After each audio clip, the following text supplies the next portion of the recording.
নমস্কার, আমি তনুশ্রী রান্নাঘরে আপনাদের স্বাগত জানাই।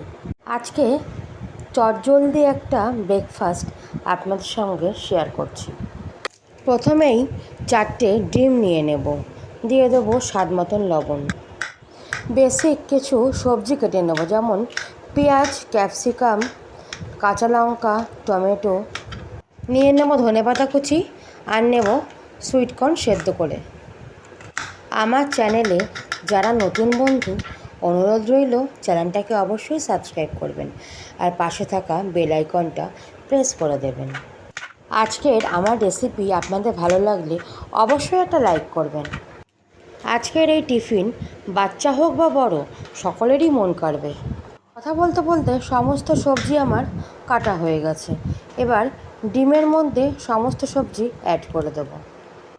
আজকের আমার রেসিপি যদি আপনাদের ভালো লাগে, লাইক করবেন, শেয়ার করবেন আর কমেন্ট করবেন, আর আমার পাশে থাকার অনুরোধ রইল। কথা বলতে বলতে সমস্ত সবজি দেওয়া হয়ে গেছে। এবার দেব পরিমাণে লাল লঙ্কার গুঁড়ো, দিয়েও ভালো করে ফেটিয়ে নেব।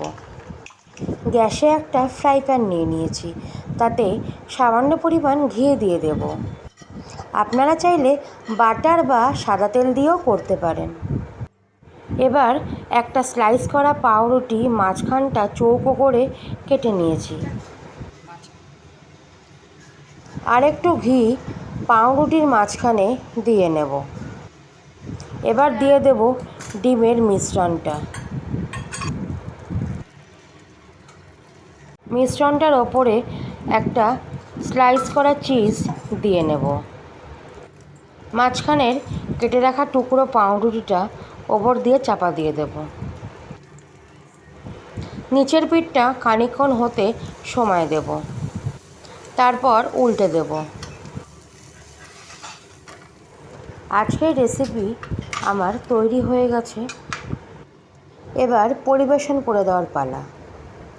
বাচ্চাদের টিফিন নিয়ে আমরা মায়েরা ভীষণ ব্যস্ত হয়ে পড়ি। এই টিফিনটা একবার আপনাদের বাচ্চাদের বানিয়ে দিতে পারেন। এটা কিন্তু হেলদি আর টেস্টিও। আজকের আমার রেসিপি আপনাদের ভালো লাগলে অবশ্যই একবার বাড়িতে বানাবেন, আর আমাকে কমেন্ট করে জানাবেন যে রেসিপিটা কেমন হয়েছে।